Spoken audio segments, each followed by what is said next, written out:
Introdução à Divina Vontade. Lição 6. Jesus em mim.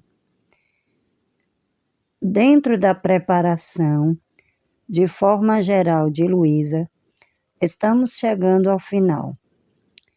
Muitas das semelhanças que seguem neste primeiro livro são propriamente destinadas a ela. Uma das causas desta particularidade é a sua missão: realizar o estabelecimento do reino do querer divino sobre a terra em uma criatura de estirpe comum. A nós cabe vivê-lo, não estabelecê-lo. Por isso, Luísa necessita de mais dons e graças do que todos os demais.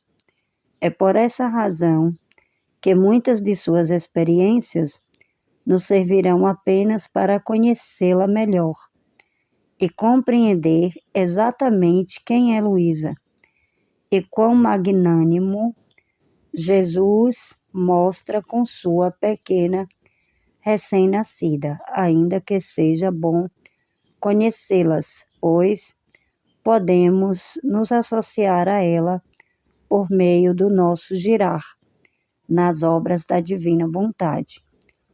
Colocaremos apenas mais uma parte do livro 1, mas recomendo fortemente que não se omita a leitura do livro completo, pois, além de ser belíssimo, ele nos permitirá conhecer mais profundamente a magnanimidade do nosso Criador, tudo o que ele realizou em sua pequena filha, da sua vontade, em favor de todos nós, e a fidelidade com que Luísa segue tudo o que Jesus lhe propõe. Depois de ter alcançado a purificação total por meio da batalha, inicia-se para ela uma vida totalmente nova, uma nova experiência, a de perder os sentidos. É nesse estado que ela recebe as lições que lhe são dadas. Neste estado, certo dia, ela vê Jesus rodeado de inimigos. Uns o golpeavam, outros o esbofeteavam, outros lhes cravavam espinhos na cabeça, outros lhe quebravam as pernas e os braços. Depois de tê-lo reduzido quase em pedaços, colocaram-no nos braços da Virgem. Então, ela o tomou em seus braços, aproximou-se de Luísa e, chorando, lhes disse: Filha, vê como meu filho é tratado pelos homens? As horríveis ofensas que cometem jamais lhe dão trégua. Olha como ele sofre. Luísa tentava olhar e via-o todo coberto de sangue, todo em chagas, quase despedaçado, reduzido a um estado mortal. Diz ela que sentia penas tão grandes que teria desejado morrer 1000 vezes antes de vê-lo sofrer tanto, e se envergonhava de seus pequenos sofrimentos. Nesse momento, a Santíssima Virgem lhe diz: aproxima-te para beijar as chagas do meu filho. Ele te escolhe como vítima, e se tantos o ofendem, tu, oferecendo-te para sofrer o que ele sofre, lhes dará um alívio em tanto padecer. Aceitas? Diante deste espetáculo, Luísa diz que sua natureza tremia, que se sentia tão fraca pelas penas passadas que mal lhe restava um fio de vida. Via os demônios alvoroçados, fazendo muito barulho, e via que tudo aquilo que havia sido feito ao Senhor devia ser feito a ela, caso aceitasse. Ou seja, ela via o que devia acontecer se aceitasse esse estado. Este é um ponto importante, pois todo aquele que deseja viver na divina vontade, a imitação da vida de Jesus, de algum modo se incorpora ao estado de vítima dele. Assim, todas as penas que sofrer e aquelas que vierem como consequência deste viver em unidade com Jesus, tomarão lugar, mas do Redentor como alma vítima. Aqui, o ensinamento de Jesus deve ser tomado ao pé da letra, também para nós, pois ele nos diz: o que quero de ti é que te abandones como uma morta em meus braços. Enquanto mantiveres os olhos abertos para ver o que eu faço e o que fazem, dizem e pensam as criaturas, eu não posso agir livremente em ti. Não queres confiar-te a mim? Não sabes quanto te amo e que tudo o que permito, seja por meio das criaturas, dos demônios ou diretamente por mim, é para o teu verdadeiro bem e serve apenas para conduzir a tua alma ao estado para o qual eu a escolhi? Por isso, quero que, de olhos fechados, permaneças em meus braços, sem olhar nem investigar isto ou aquilo, confiando-te inteiramente a mim e deixando-me agir livremente. Se fizeres o contrário, perderás tempo e chegarás ao oposto do que eu quero fazer de ti. É um ensinamento enorme. Resume aquilo que mais adiante ele lhe repetirá inúmeras vezes, como ponto fundamental para viver na sua vontade, o abandono.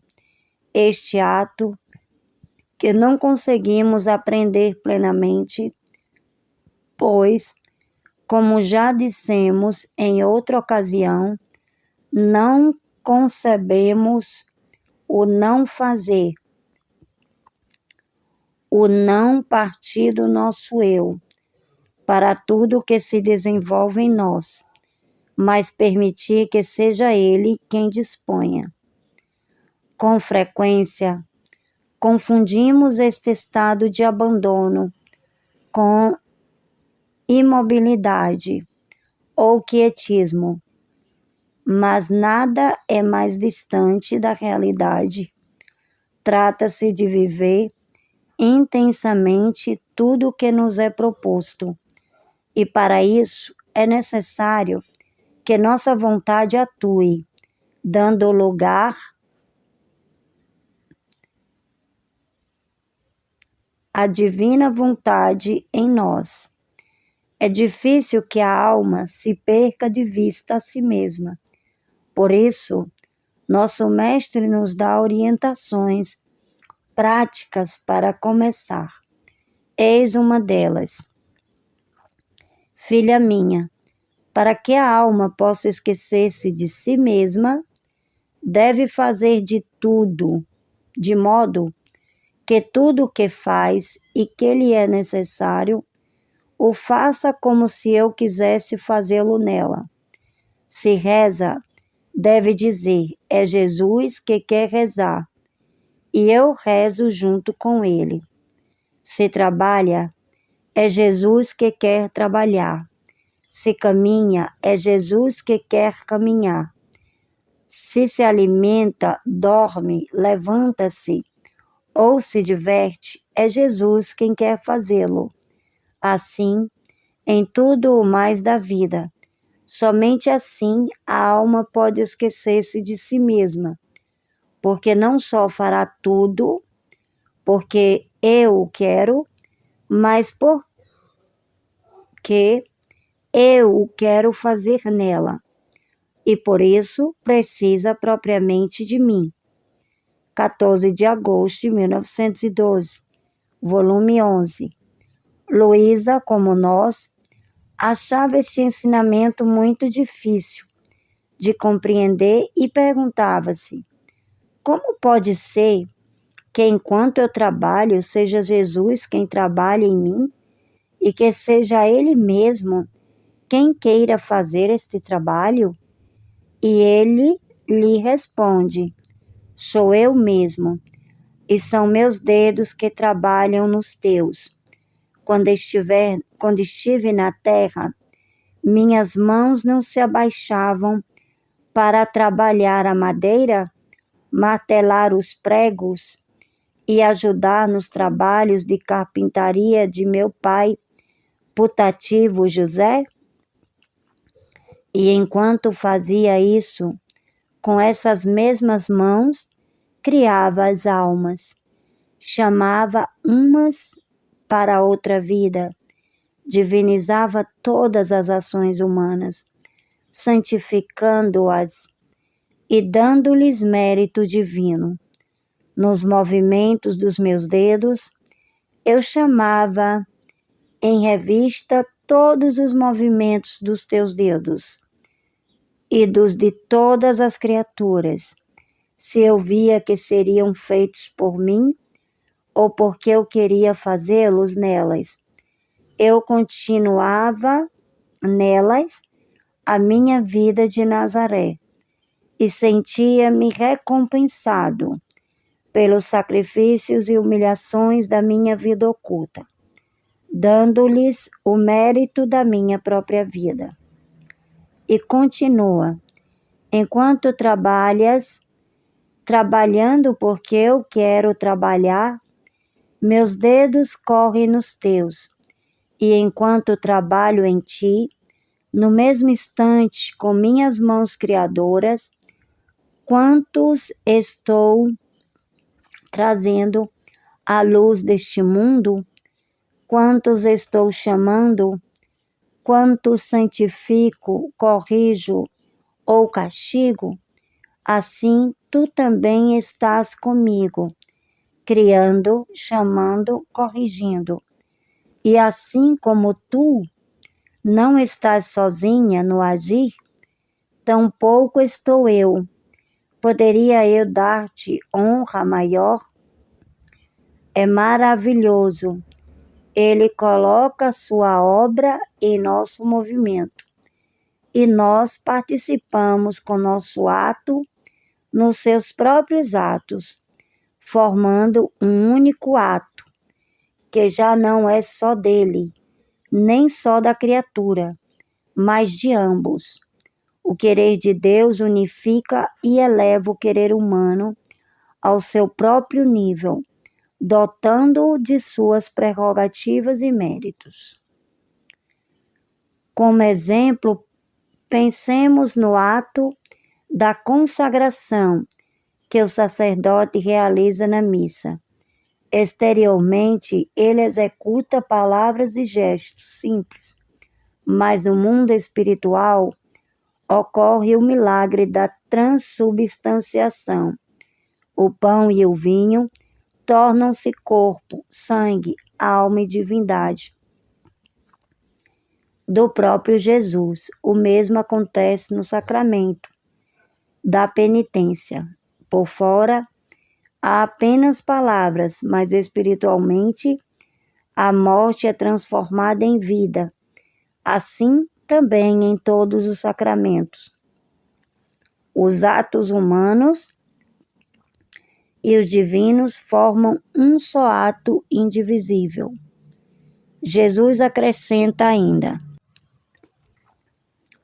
em relação às criaturas, usa um profundo silêncio, ser benigna e dócil com todos, Faz com que tua vida, teu respiro, teus pensamentos e afetos sejam contínuos atos de reparação, que aplaque a minha justiça, oferecendo-me também os incômodos que as criaturas te causam, que não serão poucos.